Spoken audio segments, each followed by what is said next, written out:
While America raced to the moon in the 1960s, the Soviets launched suicide missions to literal hell. They built probes that would be crushed like soda cans, melted in ovens hotter than your kitchen, and battered by winds faster than any hurricane on Earth. And they kept going back 18 times. This is the insane true story of how Russia tried to conquer Venus. And what they found there changed everything we thought we knew about planets.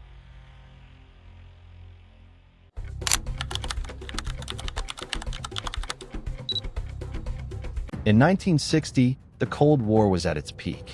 But another war was beginning. A war in space. America and the Soviet Union aren't just fighting for political supremacy. They're fighting to prove who can conquer the final frontier. President John F. Kennedy has already made his bold promise to the world. America will put a man on the moon before 1970. But here's what most people don't know. The Soviets had already won parts of this race.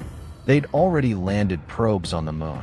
So when Russian scientists saw America gunning for that lunar landing, they made a calculated decision.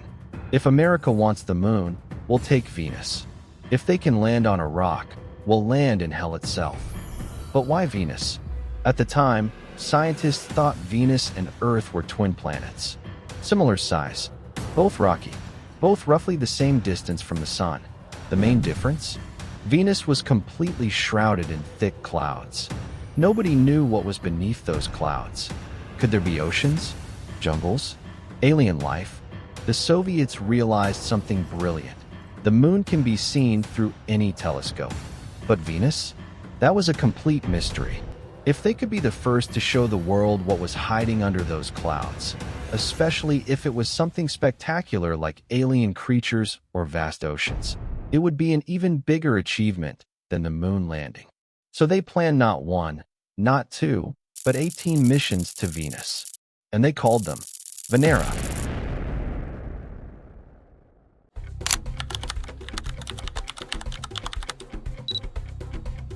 February 4th, 1961. The Soviets launched their first probe toward Venus. It fails spectacularly. It doesn't even make it out of Earth's orbit. But here's the thing, the Soviets never told anyone. They just quietly labeled it a heavy satellite test and moved on. This became their strategy: fail in secret, succeed in public.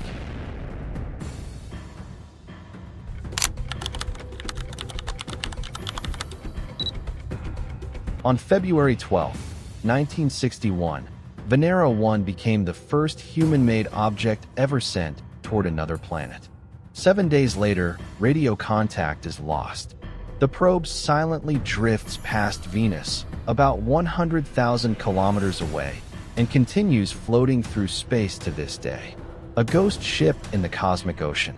Venera 2, launched 4 years later in 1965. Same fate. Contact lost right after leaving Earth's orbit.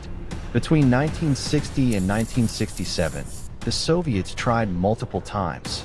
Most of these missions were so catastrophic they weren't even given the Venera name. Space historians call them ghost missions, erased from the record books like they never existed. But the Soviets didn't quit. By 1966, they'd built bigger, heavier probes, weighing over a ton. These had two parts: a bus to carry the probe through space, and a sphere packed with sensors to dive into Venus's atmosphere. Sensors like pressure sensors, gas analyzers, thermometers, batteries, and antennas. This was a suicide mission by design. There was no plan for a soft landing. The goal was simple: survive long enough to send back data.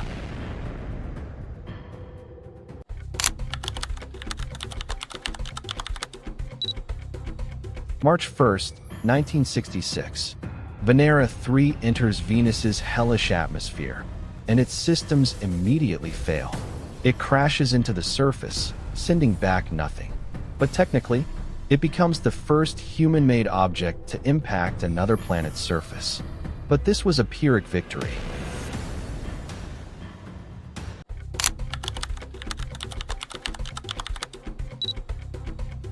October 1967. Venera 4 finally gives the Soviets a small breakthrough. It detects that Venus's atmosphere is mostly carbon dioxide. The Soviets initially claimed the atmospheric pressure is 25 times Earth's and that Venera 4 landed safely on the surface. They were wrong. Venera 4 was crushed like a soda can in the upper atmosphere, never even reaching the ground. The pressure was far, far worse than anyone imagined. By now, Soviet engineers understood they weren't dealing with a gentle twin of Earth. They were facing something far more hostile. So they sent Venera 5 and 6 in 1969 with a new mission. They just survived in the atmosphere for 50 minutes and sent back data. Both probes were crushed within an hour. But before they died, they sent back crucial information. This time, the Soviets went extreme. They built Venera 7 like an absolute tank. Incredibly heavy. Its only mission, survive on Venus. December 15, 1970. Venera 7 descends toward Venus. And something goes wrong. A technical glitch causes the control board to lock up. Now it can only transmit temperature data, nothing else. But Russian scientists were brilliant. From temperature data alone, they calculated that Venus's atmospheric pressure was 90 times greater than Earth's, equivalent to being 1 kilometer deep in the ocean. Then the parachute tears. Venera 7 plummets at 17 meters per second and crashes upside down, with its antenna pointed into the ground. Most missions would be over. But even with a weak signal fighting through rock and soil, Russian scientists picked it up. For 23 minutes, Venera 7 transmitted from the surface of another world. Historic achievement unlocked first human-made object to transmit from another planet's surface. The temperature reading 470 degrees Celsius, that shocked the world. That's twice as hot as your kitchen oven. Hot enough to melt lead. This wasn't a planet. This was a pressure cooker in hell. But there was something else. As Venera 7 fell, scientists noticed something strange in the radio signals. The frequency kept shifting slightly due to the Doppler effect. By calculating this shift, they discovered Venus has winds screaming through its atmosphere at 360 kilometers per hour, faster than any hurricane ever recorded on Earth. 90 times pressure, 470 degrees Celsius heat, hurricane-force winds, and the Soviets kept going.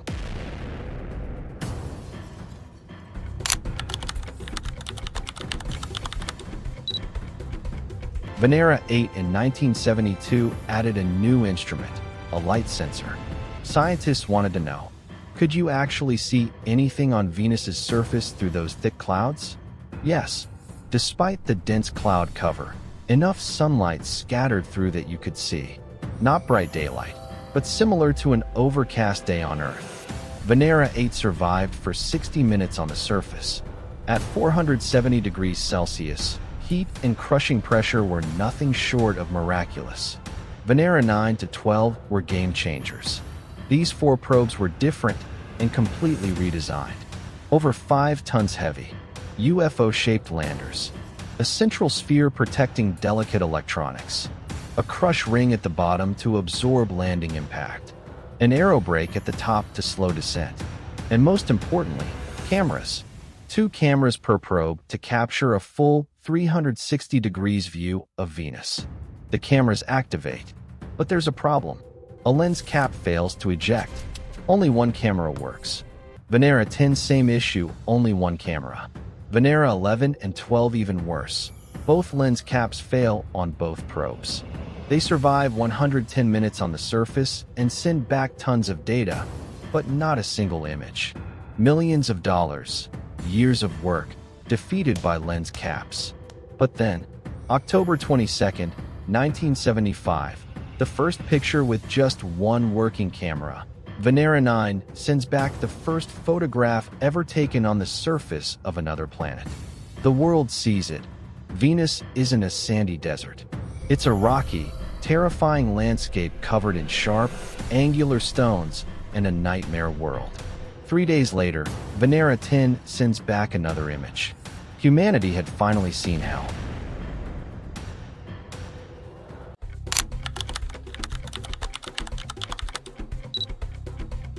These were the crown jewels of the Soviet Venus program. March 1st, 1982. Venera 13 lands on Venus and does something unprecedented. It records, for the first time in history,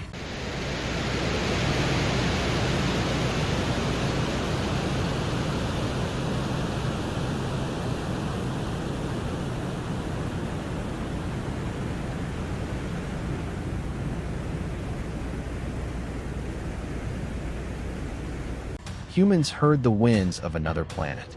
Thunder crackling in Venus's atmosphere. The howl of a world in chaos. Venera 13 also carried a drill to sample the soil and a seismometer, confirming that Venus experiences quakes, just like Earth. And then, the first color photographs of Venus. Orange skies, brownish rocky ground, an alien world in vivid detail. Venera 13 survived 127 minutes on the surface, a record that still stands. But Venera 14? Oh, Venera 14 had one of the most embarrassing failures in space history. It carried a spring-loaded arm designed to test the hardness of Venus's soil by striking the ground. The plan was perfect, except when the lens cap ejected, it landed exactly where the testing arm was supposed to strike. So instead of measuring Venus's soil, the instrument measured the hardness of its own lens cap. Millions of dollars, perfect landing, all the right instruments, but defeated by a lens cap again. The final Venera missions took a different approach. Instead of landing, they orbited Venus for 8 months, using synthetic aperture radar to map the planet's surface. Why radar? Because Venus's clouds are so thick, no camera can see through them. For 8 months, these probes peeled back the cloud layers and revealed mountains 88 kilometers high, cracks thousands of kilometers long, a complete map of hell itself. Because of these Soviet missions, we now have a complete map of Venus.